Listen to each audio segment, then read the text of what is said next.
Hi, everyone. Welcome back to another episode of Unhinged Fangirl with me, Destiny. I realize in past episodes I have not been saying my name. So, hi, my name's Destiny. And thank you for joining again for the fourth week in a row. Can you believe? Isn't that so exciting? Yes, this is episode 4. And just want to start off by saying thank you. Thank you again for listening, for tuning in, for leaving me a nice review if you haven't already, on Spotify. We have a YouTube channel for the podcast now, Unhinged Fangirl. We also have socials, Instagram and TikTok. I mean, waves are being made right now, guys. This is crazy. But yeah, follow us on there if you want clips of the podcast. But yeah, wow, guys, what a week it has been. Nothing really happened, but it just feels like a lot has happened. But first of all, I'm recording this later than I would ever want to, but here we are. And I'm also hangry, and I know what I want to talk about today, but I kind of am also gonna let it rip a little bit. So we're just gonna go, we're just trying something. I don't know. First off, I do want to talk about this weekend. I think it was on Friday. I started and finished a new show on Prime called Overcompensating. If you guys are familiar with Benny Drama on TikTok and Instagram, he just made and released a show called Overcompensating, which I already said. And I loved it. I thought it was great. It's like 8 episodes. They're like 30 minutes each. And it was such a quick watch. It was awesome. And I saw online that a lot of people were like, this is a gay TV show for straight people. And you know what? Maybe it is. Maybe it is. And I don't think that's such a bad thing. And obviously that worked because I watched it. I do want to talk about, I'm not going to spoil anything because I do want people to watch it, and I want my friends to actually watch it so I can talk about it with you. So if anybody's interested, please watch Overcompensating. But one point that I really felt truly deeply in my soul, I'm pretty sure it was episode 5. And at this point in the series, the 2 main characters, they were, not communicating the best. And they were just having their own separate moments. But yet they were having a moment at this house party. And Claws by Charlie XCX is playing. It's kind of in slow-mo. It's Halloween, so they're in ridiculous costumes. But they see each other from across the room. And they have this very caring moment because one of the characters was they both were going through things. And at that moment, they saw each other and they understood that they needed each other. And right here on this very couch, I started sobbing my eyes out. I was literally distraught. And so, it doesn't take much for me to cry. That's something you do need to know about me. I'm a crier. Okay, I'm going to cry at anything. I saw Lilo and Stitch today, the live action that just came out. I cried. I did tear up a little bit. I can't help it. I can't help it sometimes. I'm just so empathetic. I'm just so empathetic that I see something sad and I have to feel.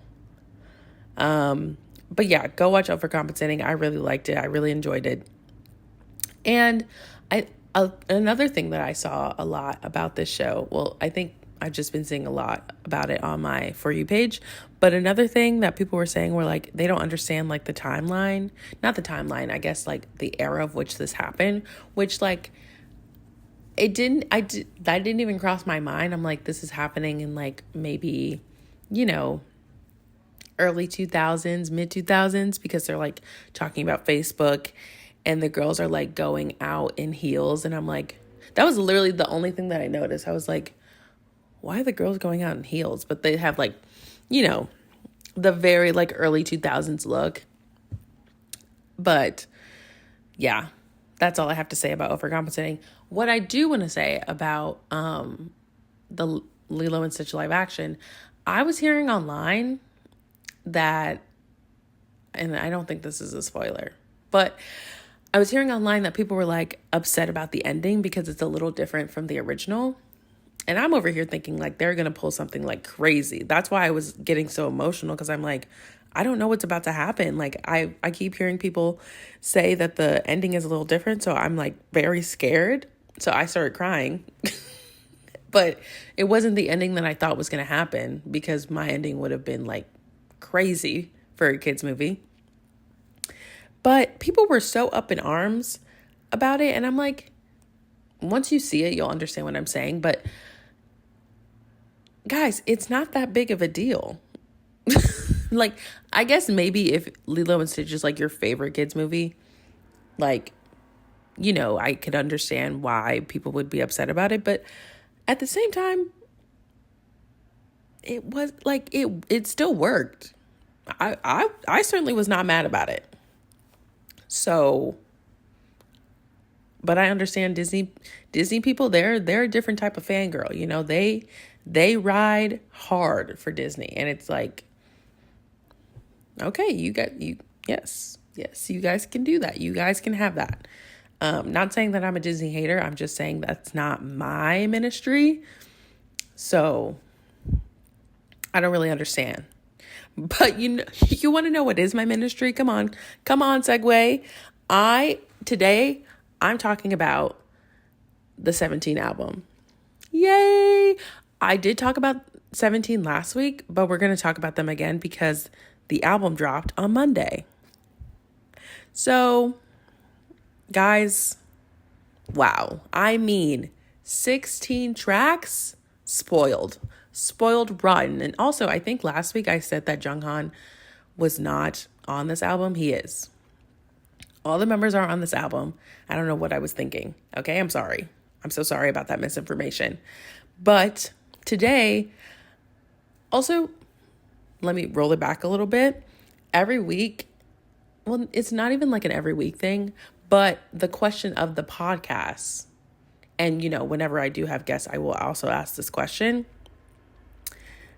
I've decided is, what made me unhinged this week?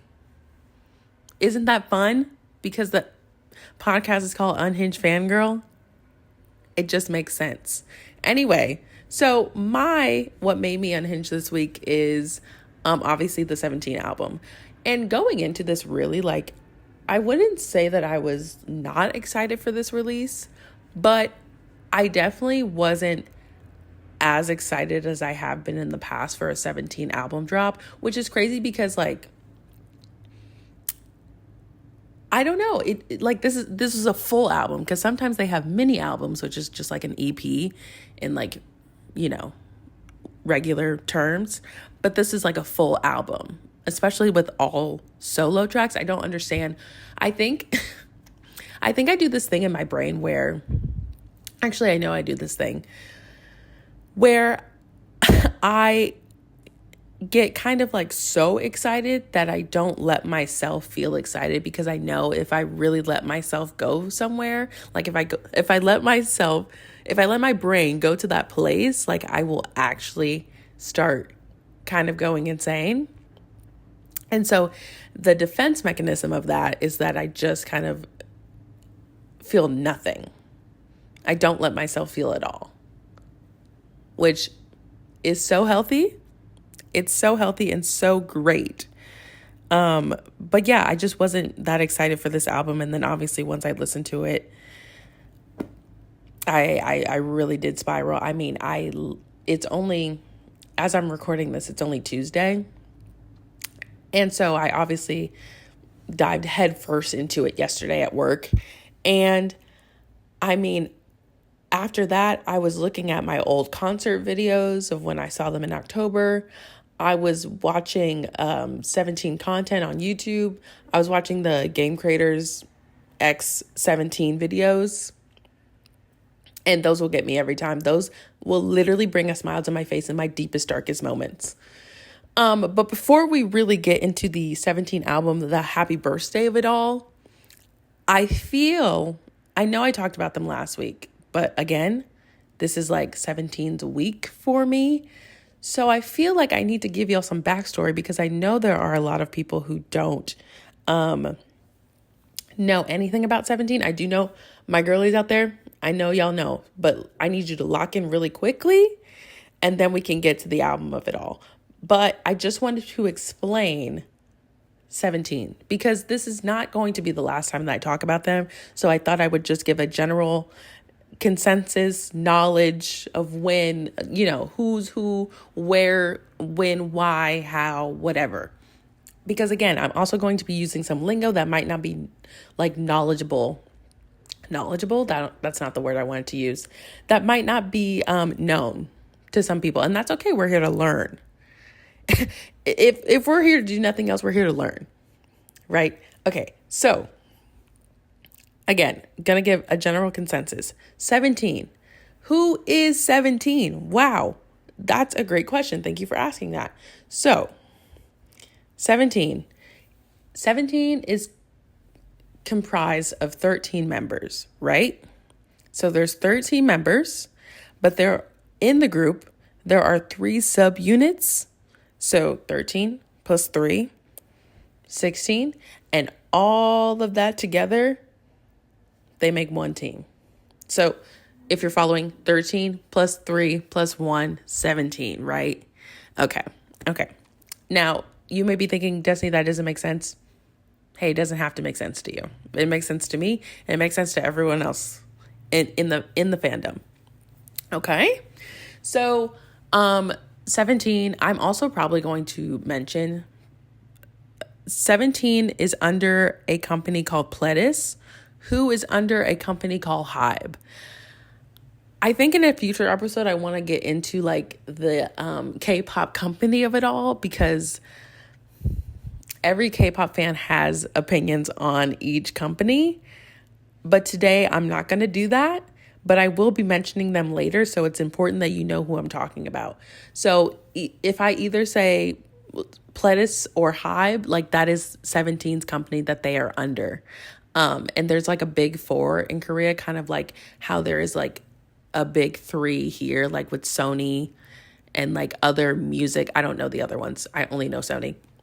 But the big music companies that have sub companies under them, it's the same type of architecture, but this is like for Korea. Okay. So really, we are really breaking this down, but 17 debuted on May 26, 2015. Yesterday, as I'm recording this, Monday, was their 10-year anniversary.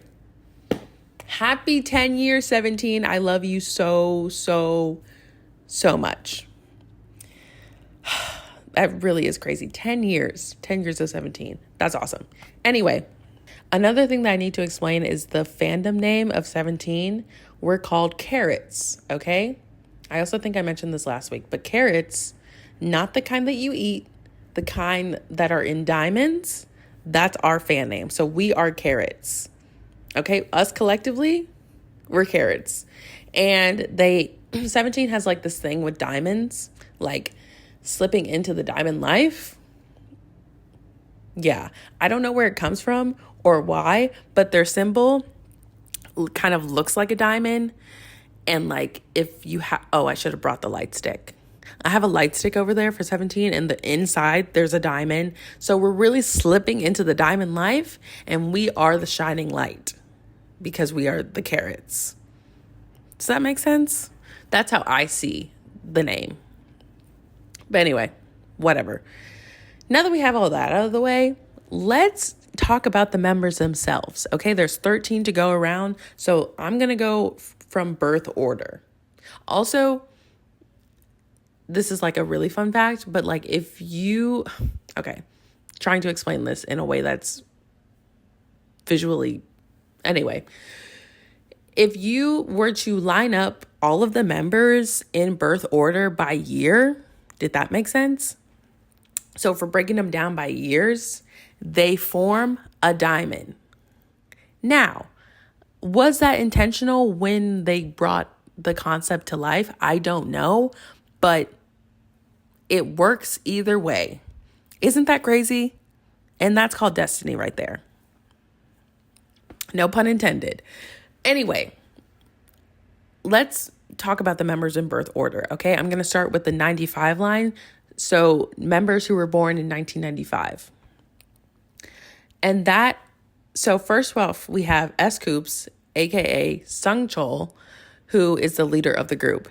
Every group in a K-pop, well, I shouldn't say that actually.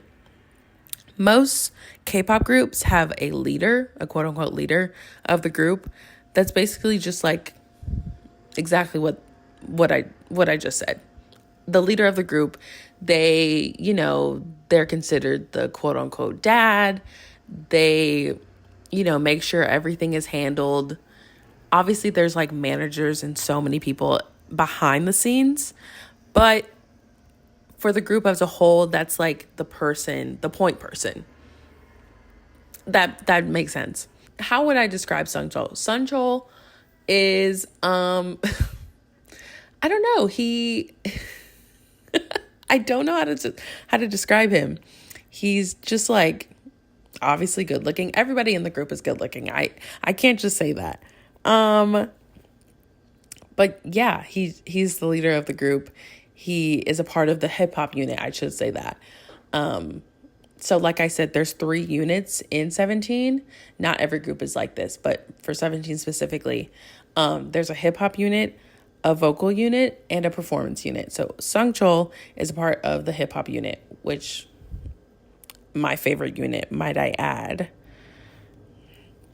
But yeah, Sungchul's kind of like shyer, but he means business and he can be very scary. Also, fun fact, when, everything for the group, when they were pre-debut, so pre-debut is before they debuted. I didn't need to explain that, but I did. Everybody was scared of Sungchul because he was very serious. Okay, he took things very seriously. But now, obviously, since the group has been who they are, they've kind of relaxed and stuff. But yeah, S-Group's leader. Okay, next in the 95 line, we have Junghan. Junghan is a part of the vocal unit. Junghan, it's funny because his emoji that kind of like represents him is an angel, but in reality, he is the devil. And I mean that lovingly because, I guess I should mention, 17 has like a web series on YouTube called Going 17, where, they film like challenges, they do games, they go on adventures together, go on vacation together. They just film like little segments of their lives and they put it for Going 17. And so with that, they'll play like Mafia, they'll play like different games like that. And Junghan is always going to be someone who is going to try to cheat. He loves cheating. He's a cheater. And he's just kind of ruthless in that way. But he is really, visually gorgeous. Like so pretty. One of the prettiest members of the group. And that's all I have to say about Junghan. Now, last but not least, in the 95 line, we have Joshua. Joshua, fun fact, is from LA, okay, but he is Korean. But he grew up in LA. Visually, Joshua is like, he's very like poised, very proper, very handsome. Like he's very soft spoken. But like I said, in Going 17, he is a freak. Joshua is a freak. And there's no other way to put it. Like sometimes if you look up a compilation of the things that Josh has done during like any type of promotions, videos, whatever, he's not normal, which is totally fine. It's just like, brother, I didn't know. You never know what's going to happen with Josh. And I think that's the fun of it all. So yeah. Okay. Next, we're moving on to 96 line. So there's 4 members here. Did I say that Josh was a part of vocal unit as well? I didn't. Josh is a part of vocal unit. Now we're going on to 96 line. Guys, is this entertaining? Are you having fun? I am. Okay, next we have June. June is actually from China. Can you believe? Can you believe? So yeah, June is from China. He's a part of the performance unit. And June is so pretty. Like so pretty. Specifically when he has like the longer blonde hair. That's sickening. That's sickening. June is also very shy. He's considered like a cat, quote unquote. That's like his emoji of choice. And when I'm talking about the emojis, like it's a very K-pop thing where every member is associated with an emoji. So like Sungchul it's mainly like an animal. Like they're associated with an animal, which coincides with an emoji when talking about said person on social media most of the time. Does that make sense? So Sungchul he's cherry. So some people in 17, like it's not an animal. It's just like a thing. He's cherry because like his lips are really red naturally. Maybe not naturally. There could be a tint on them.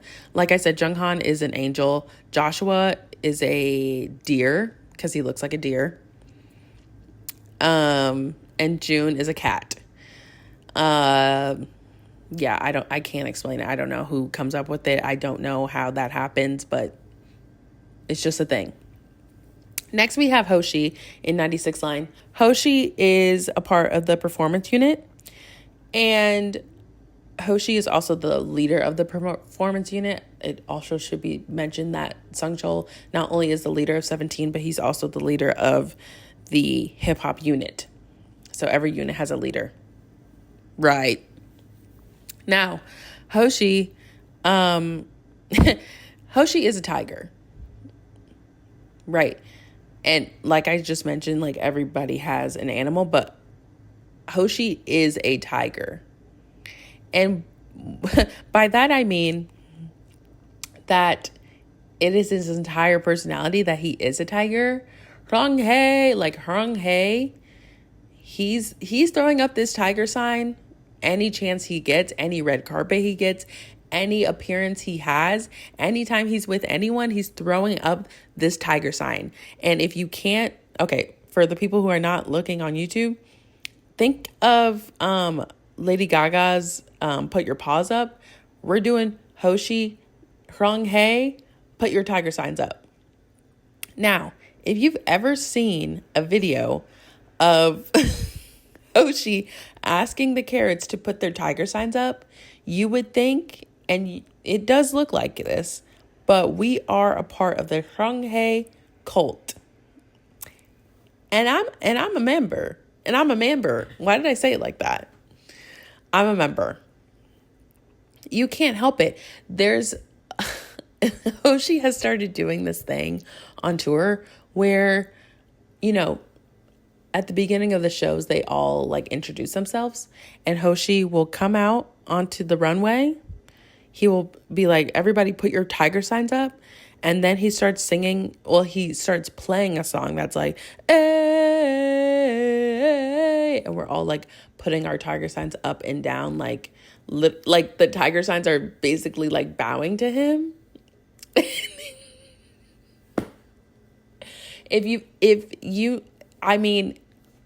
you see a video of it, it's straight from a cult. And I'm okay with it, really. So yeah, that's Hoshi for ya. He's full of energy. He's an incredible dancer, which is why he is the leader of the performance unit. And he truly is one of a kind. Like you've never met a man like this. And I can guarantee it. Next up in the 96 line, we have Wonu. Wonu is also a cat in his emoji. Wonu is a part of the hip hop unit, and he is also a very big gamer. Wonu is currently enlisted into the military along with Junghan. But yeah, Wanu's a cutie. He has glasses, but when he performs, he doesn't usually wear them, which means that when he's performing, he cannot see. Yeah, like you would think, oh yeah, he can just like put in contacts. No, he just doesn't wear his glasses and he can't see.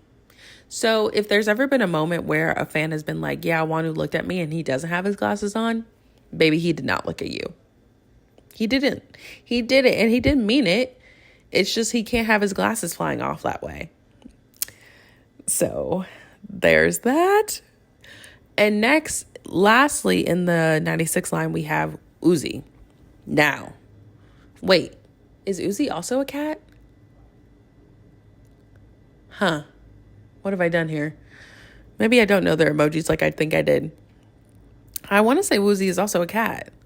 But anyway, Woozy is, I don't want to say the brains of the operation because I think they all bring something very credible, and like, credible is not the right word. They all bring something important to the team. Woozy produces and writes all of, if not most of, if not all of 17's music. Woozy is such a talented producer and writer. Like, basically, if Woozy didn't make it, there is another producer by the name of Bumzu, I want to say his name is. It's literally just those two people making 17's music. And I mean, I think that just speaks for itself. Like, it's been Woozy from the beginning, and I truly can do nothing but thank him for the hits that he has given us. Truly, Woozy is a part of the vocal unit, incredible vocalist. He's also, this is not important, but he's the shortest of the group. In the group, he's the shortest in the group. And that's just a fun fact that I would like to say. Another thing about Woozy is that he does not leave his home. He is such a homebody. It's crazy. And when I was watching 17 content yesterday, literally they were like, Woozy goes to the gym. He doesn't even like go out to eat. He just stays inside all the time. So he truly is one of a kind. Yay. Okay, I'm sorry, guys. There's a lot to get through. But next off, I'm going to try to go faster. Next, we're doing 97 line, okay? So now we have DK, or Dokyum, or that's actually not even his name. His name is, I want to say, I actually don't know. I don't know right now. It starts with an S, though. I want to say Sooyoung, but that's not correct. Because it actually doesn't matter. DK. DK is a part of the vocal unit. DK is a bundle of joy in 17. I don't think I've ever seen him have a bad day. Of course I haven't. And that's the parasocial talking. That's the parasocial relationship talking for me. Because I'm like, I've never seen him have a bad day. Hey, girl, you never met him. And that's a reality check I needed for myself. Whatever. DK has an incredible smile, an incredible voice. Truly, I mean, he's in vocal unit for a reason. Truly, he is truly a bundle of joy. And I'm going to talk a little bit more about that for his solo song, because it just makes it like I love him so much. Jesus Christ. Guys.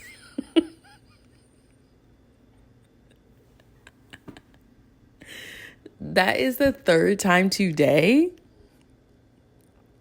The third time today that the fire alarm has gone off. I don't know peace. I don't know her right now. It's really giving Taylor Swift, I will never give you peace. That thing right over there. That's crazy. Okay. Anyway, I want to talk about Mingyu anyway. My gosh, I can't. Next off in the 97 line, I'm like so distraught. Next up in the 97 line, we have Mingyu. Now, Mingyu is my bias. He is my alt bias. I love him to pieces, truly to pieces. Mingyu is a part of hip hop unit, which also might contribute to why that is my favorite unit, but like also their songs are just so good. Mingyu is also the tallest in the group. He is truly such an ace. It's crazy. He's so smart. He can cook. He I don't even like Mingyu does so much. And he's so talented. And I didn't even talk about DK's emoji. I think what is DK's animal? Okay, I don't know their animals. I'm done. I'm done talking about it. But I do know Mingyu's animal is a dog, is a puppy. And that's very fitting. He's very golden retriever vibes, which I love. Yay. And now the last in the 97 line, we have Minghao, aka the 8, D8. But I call him Minghao because the 8 just doesn't sit right with me. But he's also from China. So the Minghao and June are from China. And Minghao is a part of the performance unit. Also one of the prettiest people I've ever seen. Literally, Junghan, June, and Minghao, so pretty. Like put on Pretty Boy by P1, it's them. It's them. They're just, I mean, if you've ever seen a performance of Falling Flower and it goes from June to Minghao, does it go from June to Junghan? I don't know. But either way, gorgeous. Minghao's animal is a frog. I do know that. Minghao is he's an idol that's like very, like, he doesn't play into the fluff. He really doesn't. He's like, I'm not selling the parasocial relationship you want, so I'm not going to give that to you. He's just very real. He's very to the point, which, can sometimes be very humbling for someone like me who also, I just love a parasocial relationship, but also it's what K-pop needs. We need someone like Minghao to be like, girl, get up. Like, I'm not doing this for you. Which sounds bad without the context, but with the context, it makes sense. Okay. Next up, we have 98 line. Okay. We have 3 more people to go, guys. 3 more people. And then we're going to talk about the album. Next, we have Sungwon, who is a part of the vocal unit. Sungwon, his full name is Boo Sungwon. So if I call him my boo, that's why. Boo Sungwon is truly one of the voices of our generation. DK and Sungwon together, it's actually a diabolical pairing because, wow, those boys can sing. Okay. Also, Sungwon is just he loves pop culture and he's just a fan. Like, before he was ever in K-pop, he was just a fan of it and he loves it. Still to this day, like, he just knows every single, like, old song, or like he has such an aura about him. Like, one of these days, like, when 17 is not 17 anymore, which, like, I don't even want to think about that, but whenever that happens, Sungwon will be okay because he just has the personality to do so many things, like hosting or having his own show. Like, he can do anything that he wants to do, or just, like, do nothing or sell off into the sunset, whatever. He's just so incredible and I love him so much, and he's just, I love him. Next in the 98 line, we have Vernon. Fun fact, Vernon, I'm pretty sure was born in New York. He either was born there or he grew up there a little bit. I think he was born there and then he came to Korea and then grew up there. I don't know. He has New York roots somewhere, okay? He has them somewhere.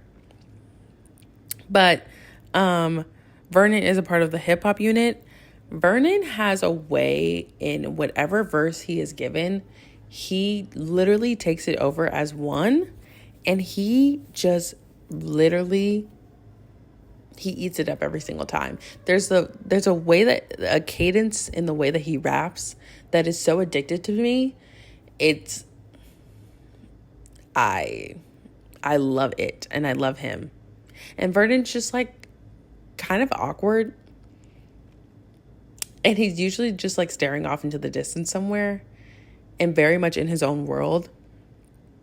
But like, it just makes sense because like Vernon is just so Vernon.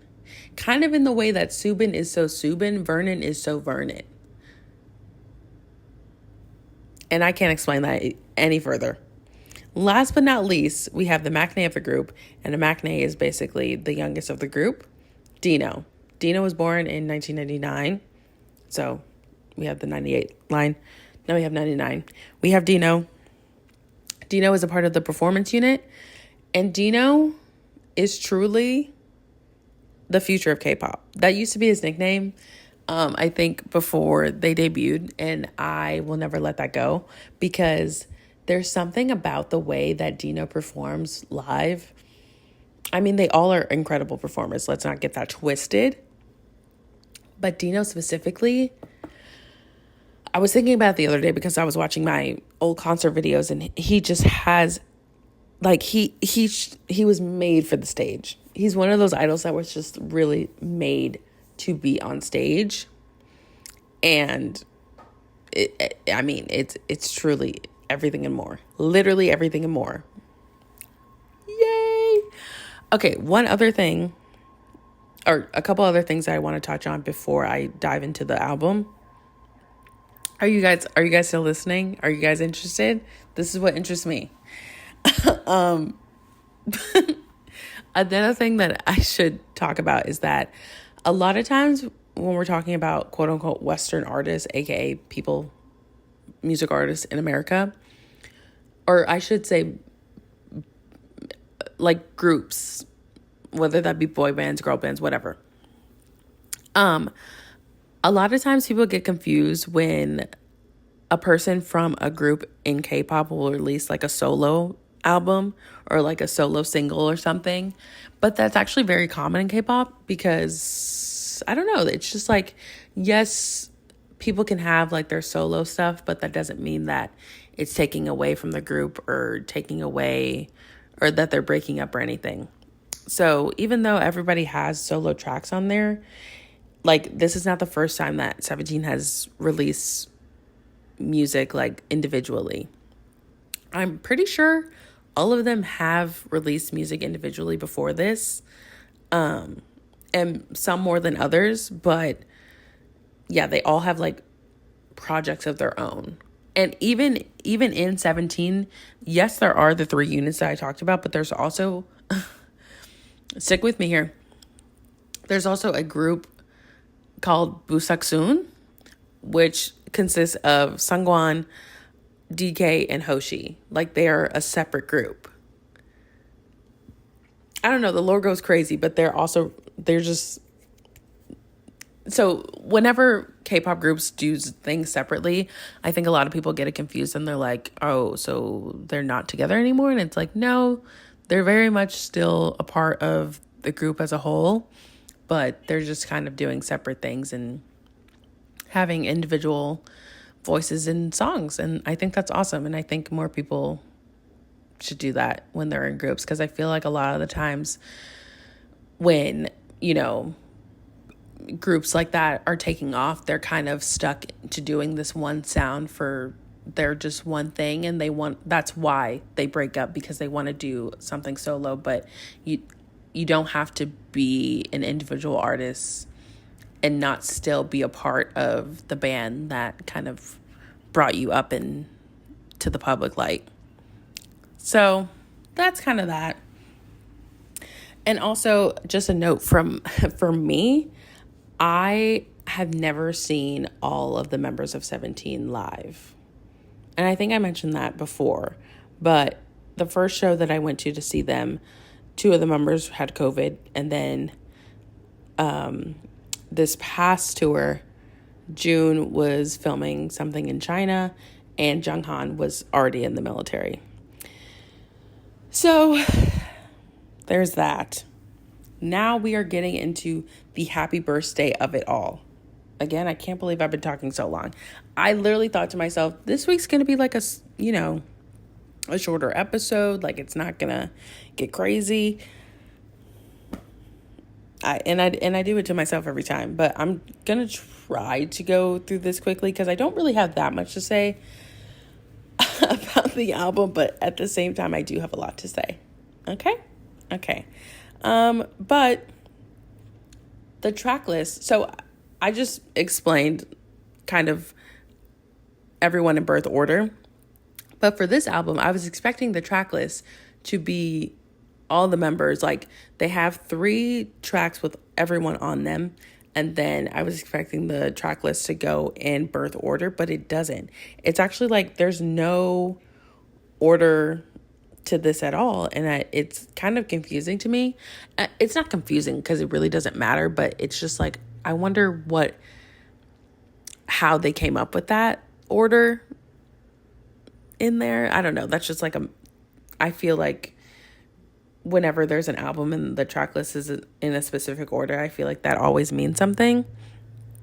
But I haven't really connected the dots on this one because it's truly like, it's not by unit, it's not by age. I don't know, but whatever. So first I'm going to talk about the 3 tracks with everyone on them. So starting off strong, we have HBD, Happy Birthday. And again, it's birthday, not birthday. Why? I don't know. I still don't know. And I will never know. But this track is, starting off strong, this track is not my favorite. It's not. I would say it is because of the rock influence on the track. But I like some rock music, so I don't think that's it. It's just like something I listened to it again today, and it kind of caught on with me a little bit more, but it's still like not my favorite out of the 3 tracks that we have here. I'm not sure what's not clicking on this one, but it's just like, I don't think it's for me. But next we have Thunder. Thunder is very fun. And I could have been because they performed this live before the album was released. So we did see a little bit of the choreography. So I think going into it, I already had kind of like the visual aspect of the song, which K-pop is like just such a visual. Music in general is so visual, really. Like, it is auditory, but at the core of it, it's about the visuals. And I think we kind of lack that same, I don't know. Because I feel like for, again, quote unquote Western artists, aka people not whatever you want to call a Western artist. I feel like over here, yes, people still do music videos, and yes, people still, like a concept for an album. But I feel like people don't really appreciate them as much. I think they are making a comeback. I think for a while, like the music videos weren't the thing that people were excited about. They were excited about the music, but the music video was just kind of like a secondary thing. I think for K-pop specifically, at least this is how I feel, I should say. For K-pop, it's a very visual genre of music. Like, yes, actually, now that I'm talking about it out loud, it does make sense because I don't know Korean, okay? I know a couple words, but I am not fluent in Korean. I don't know the language. So obviously, I'm going to be looking for something to like grasp onto, and a visual is something that I can grasp onto and like obsess over. And not saying that I don't obsess over, the song itself, because I do. I don't need to know what the people are saying to like a song. And I think that's where a lot of people kind of make fun of fans of K-pop, because they're like, you don't even know what they're saying. And it's like, I don't care. Like, yes, I can look up lyrics, and I might be talking about a couple lyrics later, but yes, I can look up English translations to a song. But at the end of the day, if it sounds good to me, I'm going to have fun with it. And I'm going to be singing my broken Korean in the car. It doesn't really matter to me. So I think having that visual aspect of K-pop, and like they put so much, and everyone does, but they put so much like work and money into the music videos, and it's a part of the concepts, you know? And like I said, everything that I'm saying can also be applied to a different artist in the States. It's just, I don't know, I'm just explaining it like this because I'm talking about K-pop. But yeah, I think because we already had the visual aspects of the choreography, it kind of made me like the song a little bit more, but the song itself is still so fun. Like, I know, it's so good. But this is also the title track of the album, and I think perfect title track, truly perfect title track. So now I need to talk about the third track with all of the members on it, which actually is not true. I need to talk about Bad Influence really quickly. Bad Influence pisses me off. And let me tell you why it pisses me off. So first of all, this track is produced by Pharrell. Okay? Like, it's literally in parentheses in the title. It's very much of note that this is, Pharrell helped on this. He produced it. Okay? So the thing about this song is that we first heard this song. It was the soundtrack for the Louis Vuitton Fall Winter 2025 men's show during Paris Fashion Week. Okay, that's when we first heard this song. So the song premiered during the show, and this was in January. This was on January 21st. And so I didn't even know this at the time, but while I was researching for this episode, it says it features the members of 17. It features 9 of them. Okay, remember there's 13 of them, but this song only has 9 of them. I'm assuming, I actually should have done a little bit more research, but I'm assuming they added some members, like they added everybody to the track, like once it was finished. But I think maybe this version only had, you could only hear the 9 members, I'm assuming. But it says that the members that were featured in it were Sungchul, Hoshi, Wonu, Woozi, Minghao, DK, Sungwon, Vernon, and Dino. So I don't know about that one. So yeah, we heard this song during, like I just said, Men's Fashion Week, and it was uncensored. Now, tell me why I'm listening to my album, I'm listening to Bad Influence, and there are censors. You would think that I'm listening to a radio edit of a song. Oh, I immediately, once I heard them like censoring them saying the F word, I was like, oh, I must have clicked. Like, sometimes my Spotify will just give me a clean version of an album, even though that's not what I asked for. And so I'm like, oh my gosh, I must have just like clicked on a clean version of the album, and like it's just like censoring out the bad words. Like, let me find it. There is no clean or explicit version. It's just one version. Now, remember when I was talking about Hybe and Pledis earlier? Yeah, I'm talking to you. Hybe, why won't you let these boys swear? Why? Literally, why? My nose is itching. Someone's talking shit about me. It's probably Hybe. Like, I don't understand why we can't let these boys say the F word. They're literally almost 30 years old. I think Sungchul is 30 years old.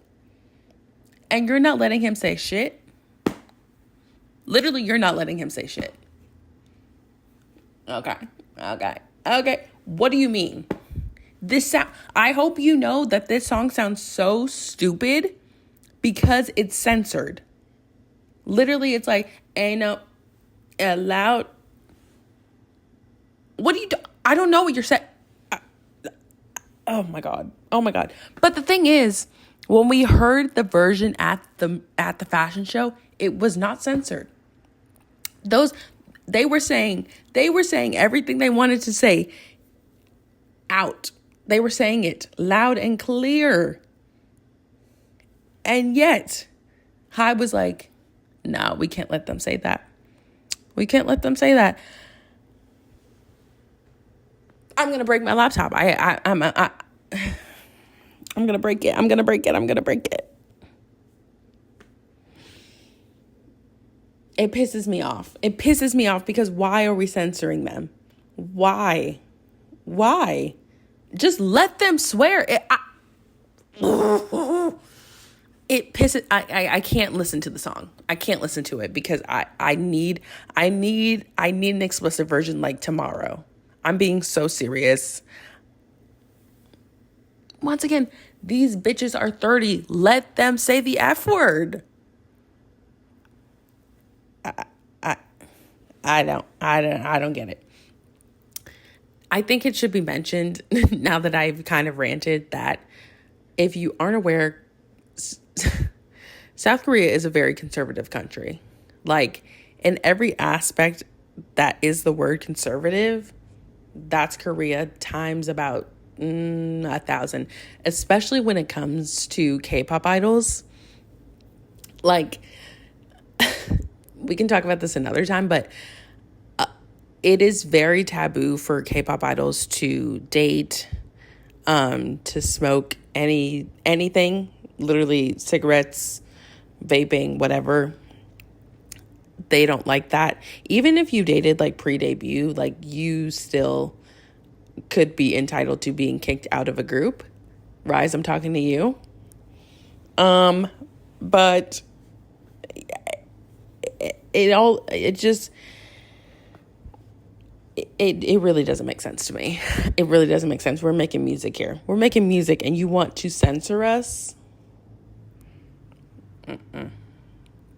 That's just not right. That's not right, in my opinion. And we'll talk, and this is not the only song that they censor people on. No. Okay. Now that we got through that, we're going to go through the solo tracks. We're almost done, guys. I promise. I'm sorry. But it's called Unhinged Fangirl. I'm unhinged. I'm unhinged and I need to talk about it. Because if I wasn't talking to you, I'd be talking to myself, which I am doing right now. Anyway, I don't need to explain myself. Whatever. Next, okay, we're doing solo tracks right now. So first off, we have Ming Hao. Ming Hao song, I'm also not going to play these songs because when I upload it to YouTube, it would get taken down immediately. So we're not going to do that. But if you want to listen to it, stream the album. Happy birthday. Ming Hao's track. I really do like the song. It's nothing like crazy for me personally. I think like the more I listen to it, the more I will like it. But it should be of note that I personally think that his EP was a little bit better. The EP he just dropped like, I want to say like maybe 6 months ago. It could be longer. Time is a social construct really for me. But his song 5, 4, 3, 2, 1 in parentheses lift off is actually my anthem. So it was really going to be hard whatever he put out to top that for me, because also that song is featuring Vernon. Vernon's verse on that song, ooh. Yes, and yes. Please listen to 5, 4, 3, 2, 1 in parentheses lift off, because Vernon actually goes crazy on that thing. My nose won't stop itching. Oh my gosh. Who is talking shit? Who is it? Next up in the lineup, we have Joshua's. Joshua's song actually kind of caught me off guard because I don't know what I was expecting from him, but on first listen, I really, really enjoyed this song. And I wrote in my notes that I fear that Joshua is in love because I find these lyrics very sweet, and they are very sweet. But like I said, I mean, who knows? Some of the members of 17 could like be secretly married, and we'll probably never know until, they're not 17 anymore.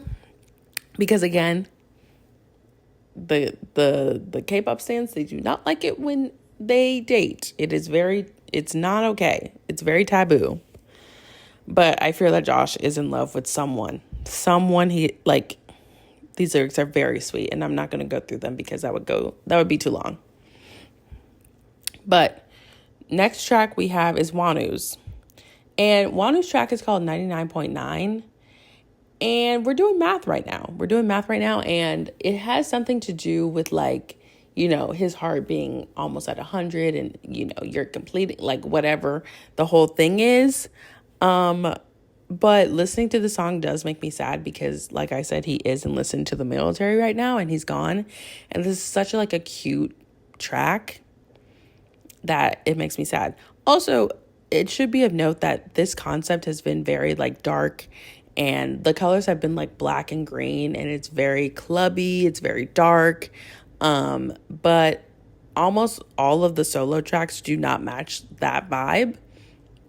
I think that, the 3 tracks with everyone on them kind of do, but everyone else is Joshua's and Wanu's, they do not match the vibe, which is fine because it matches the vibe of them and their personalities, which is what really matters. But I had to get that off my chest. Next up, we have Seungkwan, aka my boo. And the one thing about Seungkwan, he's going to give you a ballad every time. He is going to give you a ballad every single time, and he's going to kill it because he has, like I said, the voice of our generation. One of them. What else did I put in my notes? Also, okay. I said that I looked up the lyrics to the song, and they are a little sad, and they really could be about anything, but I'm not saying that every song is about Seungkwan's best friend who passed away, Moonbin, but it feels this way. It's called Raindrops, and I was thinking raindrops, and I correlated it to crying. If you look up the lyrics, they are very sweet. But again, I don't know if it's about Moonbin exactly, but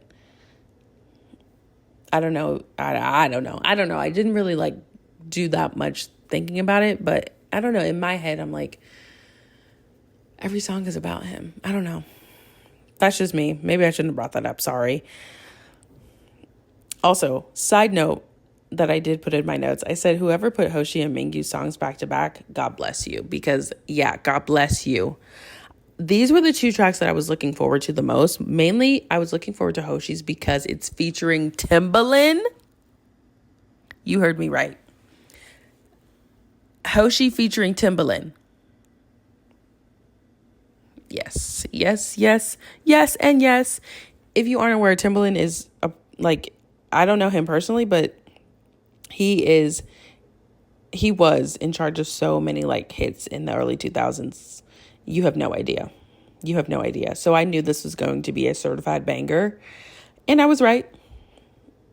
It's so good. It truly makes you want to get the hell up. And you know what also makes me want to get the hell up? Mingyu solo. Just from the teasers alone that I was listening to, I was like, this is a club anthem. This is going to be my club anthem. This is about to be a club classic. Oh my God. Imagine that Mingyu and Charlie collab one day. They really are so, it's not impossible because Vernon has collabed with Charlie. They're literally 1 degree away. Not even. I don't even know how that works. But Mingyu solo is literally it's a club anthem. It's a Jersey club anthem in my brain. I wrote down in my notes, I said, I need someone good at voguing to do something with this song. I need someone who is a beast at voguing to literally just choreograph to the song, please, and tag me in it. Thank you. I did also say that it is kind of hard to hear Mingyu in this track. It's not impossible, but he's kind of mumbling in it because his voice is just it's low. And so it is kind of hard to understand him, but that literally does not take it away from the fact of anything that this is such a good song. And I love him. Love him to the moon and back. The other thing that let's talk again about censoring people, because literally this one's even worse. If I might say, I don't even know if it's worse actually than Bad Influence. Remember how I was saying that Hybe won't let the boys swear? Yeah, they're not letting Mingyu swear in this, because there's literally like bleeps in this song. Multiple. Can we just let them say whatever the hell they want to say? It's really about to piss me off. It's really going to piss me off. Like, you're so annoying. Let them say whatever the hell they want. Thank you. Okay, next we have DK song. And DK song is called Happy Virus, which he's talking about someone else being his happy virus. But for us, the Carrots, he is our happy virus, because like I said, he always has a smile on his face. He's always doing something crazy. His energy is literally bouncing off the walls, and he is our happy virus. And I think that his song is so perfect for him. Literally in the first 20 seconds, smile on my face. It's perfect. It's truly perfect for him. And I love him so much. So much. Next we have Woozy song, which, guys, I didn't even realize last week when I was talking about the track list, Woozy song is literally called Destiny. What do you mean? Woozy has a song called Destiny.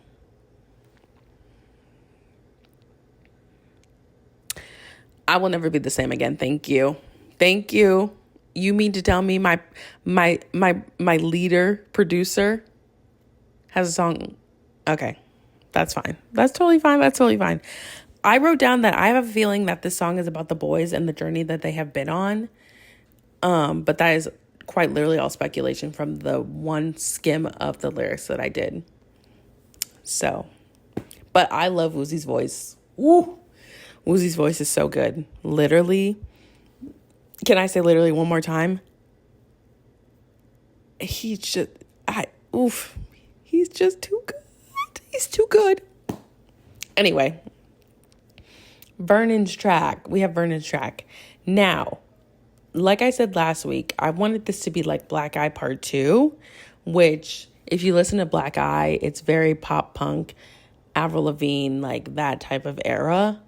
And Black Eye just changed me as a human, and I love like that.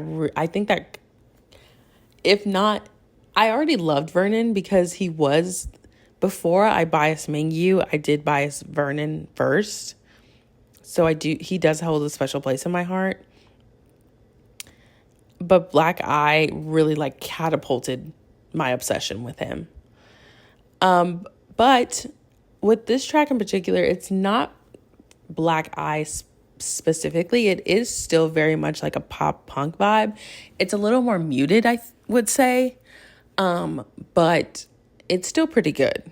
Like, anything Vernon touches is going to be really good, so I'm always going to like it.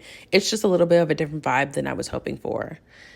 Black Eye is very much like in your face, and this one's Shining Star is like da, da, da, like very chill vibe. But yeah, that's what I said. And he's doing a lot of singing in this one, which he also did in his last single.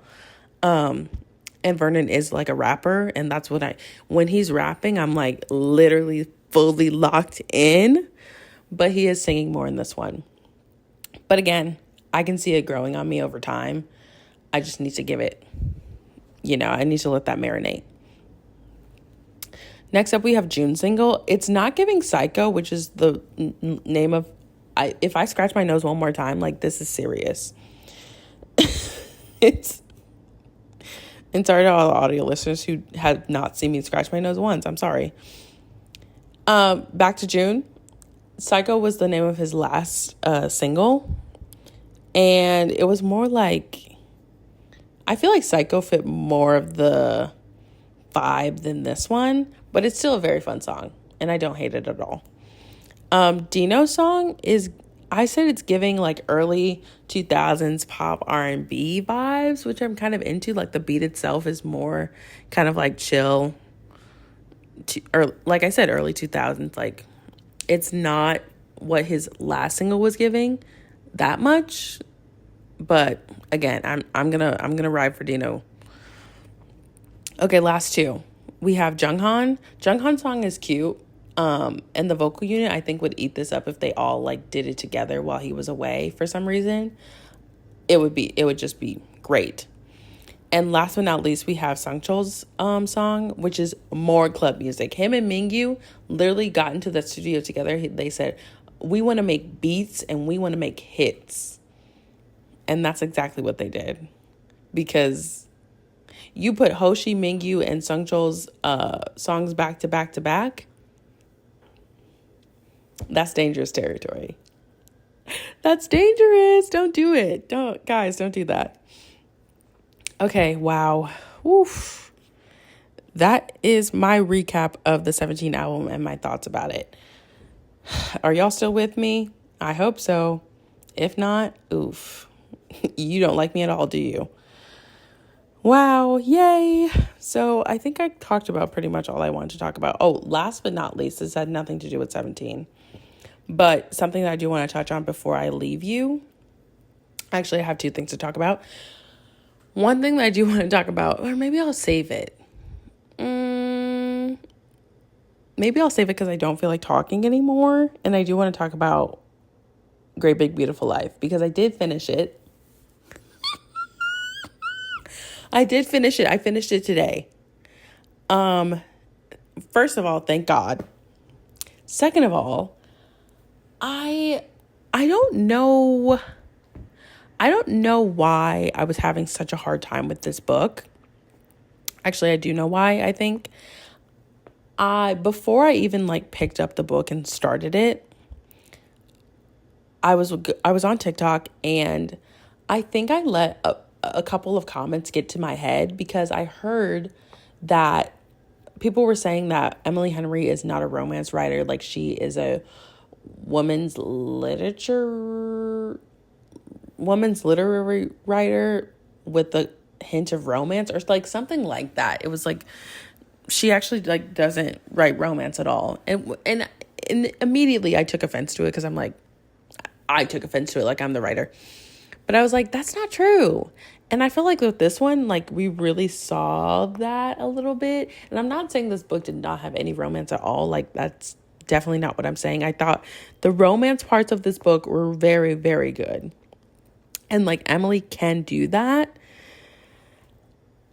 But again, I didn't care about Margaret. I didn't care about the person that we were trying to learn more about. I didn't like, in the end, I'm not going to give any spoilers. In the end, I think it did tie into the storyline very well and it did have impact. But at the same time, I still didn't care. And I think, again, that it was a me problem this time.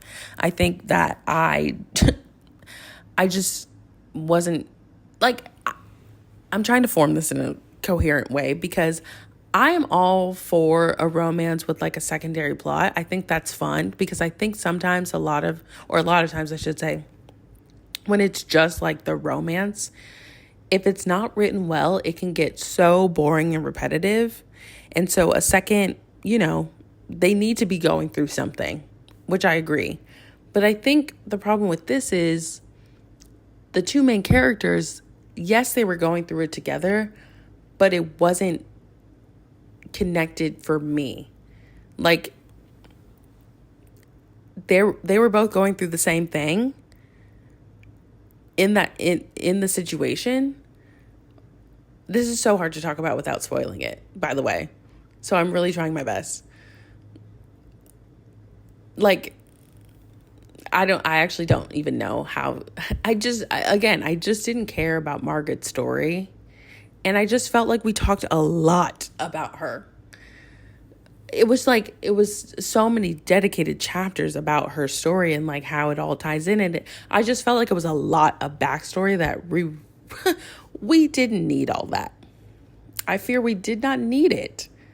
Maybe that's just me, and maybe that's just like I wanted a romance book and I signed up for a little bit more. And I think mentally I just wasn't prepared for that. And I think I've also just been having a hard time reading this year. I don't know why. It's just taking a lot for me to like actually sit down and focus. But anyway, with that all being said, I think I'm going to rate this book like a 3.5, which makes me sad for Emily Henry because, again, I really do like her books and they can't all be hits. But yeah, I just like was not feeling this one for some reason. And it just, I don't know.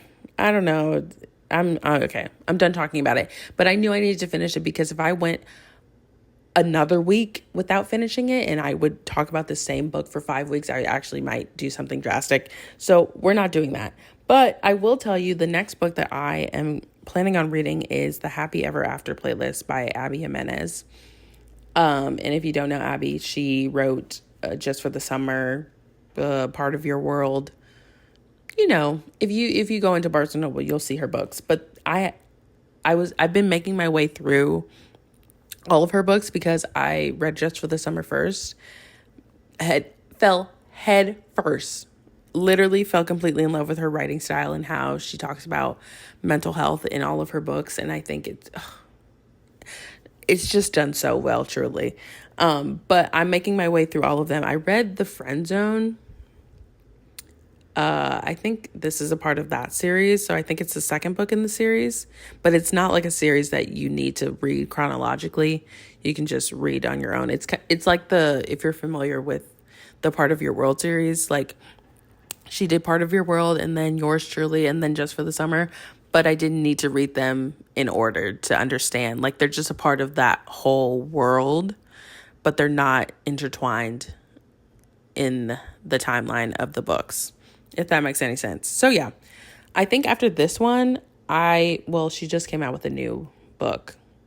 Say You'll Remember Me. Standing in a nice dress. Anyway, sorry.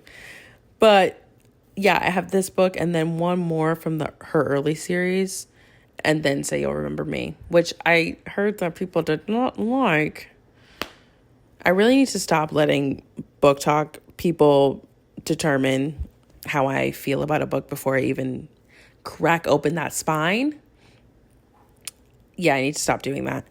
But anyway, I'm going to stop talking because I've been talking for a long time. Sorry, guys. But this is what you signed up for. I'm unhinged and I apparently can talk a lot. Talk a lot about nothing. Things that we have taken away from this episode. I don't know. What did we take away?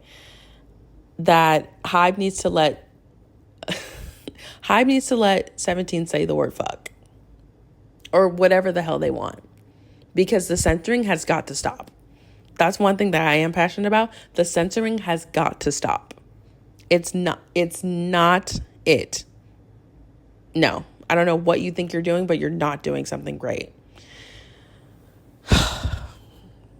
Okay, guys. With all that being said, if you want to, again, follow the podcast on Instagram and TikTok, it's at Unhinged Fangirl Podcast.